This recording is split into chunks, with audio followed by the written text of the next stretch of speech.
Another itemization video, but I already made one. Why am I making this? Well, because we know most of the changes for 11.1, which is the patch where Season 11 starts. The video I made about itemization was only talking about the items that are possibly going to be viable on Kalista. And I made that video before the preseason changes were even on the servers on PBE. So I didn't get to test much at all. Everything I said in that video was just theorizing stuff. So now we'll have an actual literal itemization video. This is also being made because I made a mobile fire guide and I want to update my video on that because my other itemization video is really rough. It's literally 6 minutes of me talking and it's almost useless. But there's been a lot of changes to a lot of items. Blade of the Ruined King got nerfed, Rudan's Hurricane got buffed, Lord Dominic's PD, Mortal Reminder, Root and Race, all of those got buffed, Race Blade got nerfed. A lot of changes happened overall. But yeah. The biggest changes, which I feel like should be highlighted, is the Runa's Hurricane change. It went from costing 3,400, which is equal to a mythic item, to 2,500 for the cost of 20 attack damage. That's it. 20 attack damage gone, and it's 900 gold cheaper. They may nerf Runa's Hurricane before 11.1 rolls out, to be honest. But only time will tell. But for now, this is the only really important change everyone should be aware of for ADCs. And this itemization guide is gonna talk about everything you need to do as Kalista in the early game, mid game, late game, itemizing into different types of champions. So I will not be going over runes because runes is largely personal preference and a very small part of it is matchup. You can win against most matchups with little tempo as much as you win against matchups with the Halo Blades. Because it just depends on your playstyle. It just depends on what you prefer. But items depends on the matchup more than your playstyle. Because items won't change your playstyle. You'll play the exact same way. Items will just make things stronger against specific things. So, let's get into it. Starting item. These are your only 3 choices. Like every single game, basically, you're gonna go Doran's Blade. Remember, it's Omnivamp, not Lifesteal anymore, which makes this a lot better because your E will now proc the Lifesteal. It doesn't specify any maximum value on the item shop, but I'm pretty sure there is a maximum Lifesteal per ability or attack in game. And I can't remember the value if there is one. But Doran's Blade just got really strong in preseason and I highly recommend starting this item. If you're really confident you can win lane, you can go for Cull. Cull is literally the exact same as Cull in Season 10. Literally, they didn't even change the icon. That's how similar it is. Doran's Shield is a very situational item. You can build this over D-Blade into very poke-heavy matchups where your support may not have that much influence. But the chance of this is very rare. The only times I'll ever build it is into like a full poke matchup with a Bard or Pantheon support. Not even Pantheon, Bard or actually yeah, just any roam heavy support who doesn't do much in lane. I'll build D-Shield with. And these are all your starting items. Next up, we go for boots. So obviously, your first buy should include boots. Some people may say boots first buy isn't great because it doesn't increase your damage at all, which is important in the early game. But I say you either buy full boots on your first back or buy boots of speed with daggers. Or if you don't like that, you can just go for a bunch of daggers or a longsword and dagger. It doesn't matter. Just like you can get raw damage or you get full boots. So yeah, I would my first back would usually consist of this with either a long sword or a dagger, or if I get a lot of gold, I'll back with the Vampiric Scepter. That's like the most ideal back. 2,000 gold, you can get your first core item, whether it'll be Blade of the Ruined King or a Shield Bow. So try to go for this back. Some people would choose between some other boots like Tabbies or Merc Treads. It is an option, but in the early game, the attack speed from Berserker's Greaves is highly recommended, and you can't really play the game without it. So yeah, try to get this on your first back. If you're really unlucky and you can't back with 1,000 or more gold, your priority should be daggers followed by longswords. Daggers first and then longswords, okay? But this should be your first buy. I'll start naming these. Starting item. First back. And now you have two options for your first mythic item. For your first item, I shouldn't say mythic. You have Blade of the Ruined King. Oh, and where is it? Shield Bow. And in very, very, very rare cases, you could go for Ravenous Hydra. They all have their own purpose. Blade of the Ruined King is especially good with Halo Blades. If you're running Lethal Tempo, I would prioritize Shield Bow over Blade of the Ruined King. But if you have Lethal Tempo, it's like a 50-50 between these two. But Halo Blades, I'd say like always go for Bork. You could go for a Hydra if you want to wave clear, push, and roam. But that playstyle as ADC in the early game, it may not be that effective. So yeah, this is really situational, but you could make this work. So first item choices. So you follow that up. So you buy Bork, follow that up with a Shield Bow or a Shield Bow with Bork. Or you can just buy a Bork first and then start building towards Runads. The new and improved, a billion times better Runads. This is dirt cheap. I guarantee you, even if you're behind, you can get Blade of the Ruined King, Runan's Hurricane, and Boots done before 20 minutes. That used to be possible only when you're even or ahead in lane before 20 minutes in Season 10 or below. So now that both of the items cost 100 less than they did in Season 10, like this is 200 less gold on your first core items. So this is insane. And then you follow that up with Rage Blade. This is how your build will look. You either go for Bork, Runan's Rage Blade, Bork, Shield Bow, Runan's Rage Blade, Shield Bow, Bork, Runan's Rage Blade. Basically, you're building Rage Blade last every time. You're choosing between one of these two. If you go Bork, you go Runan's. If you go Shield Bow, you go Bork, Runan's.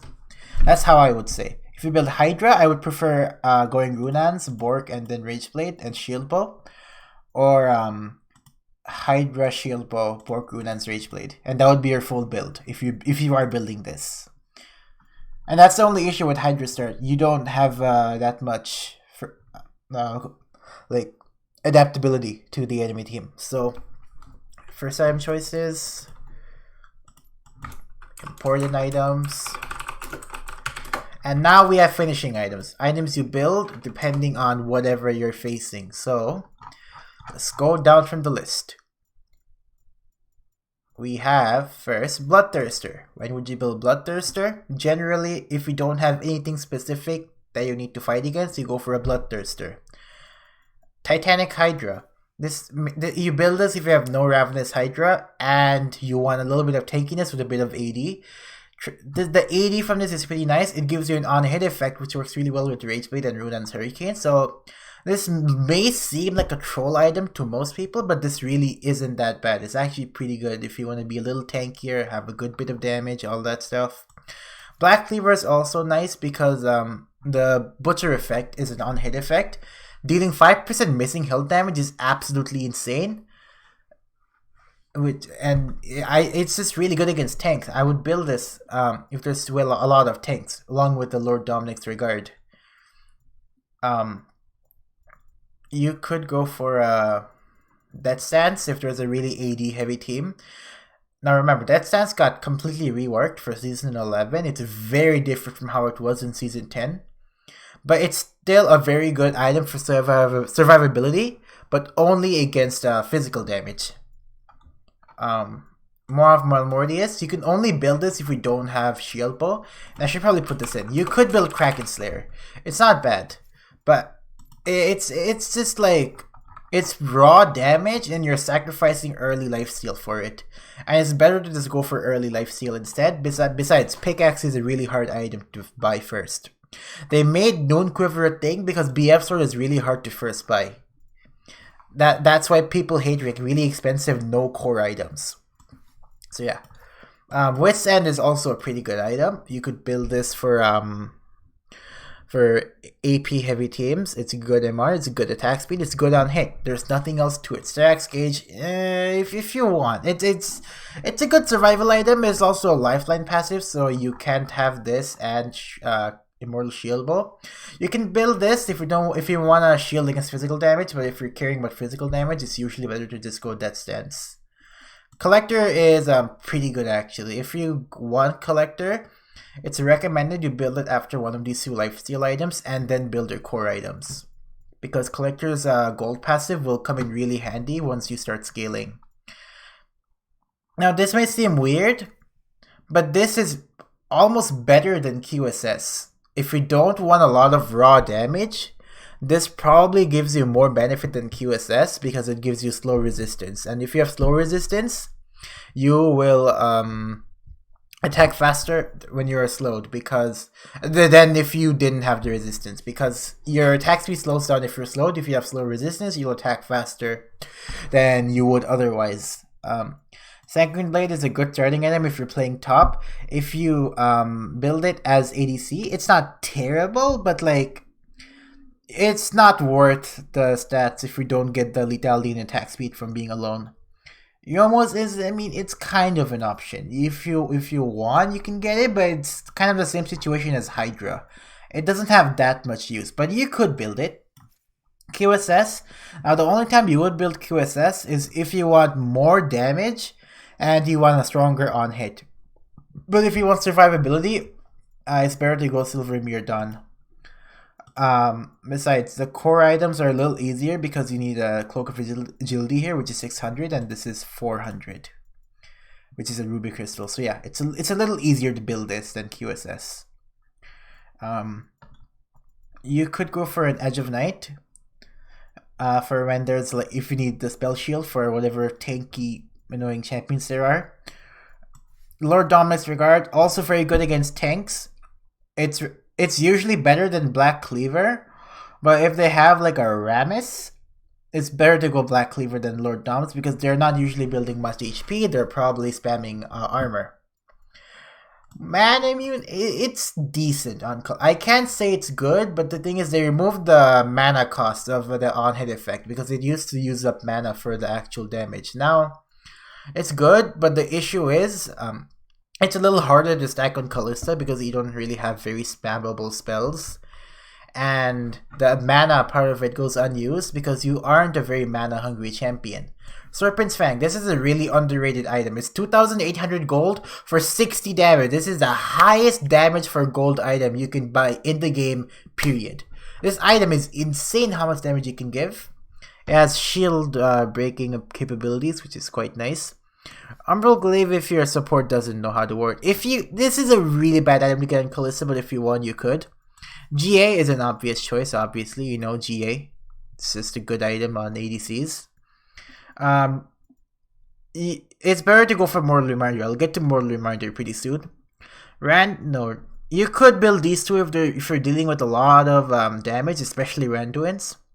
But the damage reduction scales with HP, so it's not as recommended as it was before. Storm Rage is pretty bad. RFC is pretty bad. Runans I've already talked about. PD is pretty good if you just want raw damage, but it overcaps your attack speed with these builds. You'll usually need to replace an attack speed item with a damaging item to make this like very useful, or use a lethal tempo. Mortal Reminder, amazing choice for Grievous Wounds, highly recommended whenever you need it. And that's pretty much all the items. If you're talking about viability, if you're making a list of like viability of the item, how often you're going to build it, I'll actually do it right now. It'll take me a second, but it'll give you a general idea of which items are really good to buy, which items are not.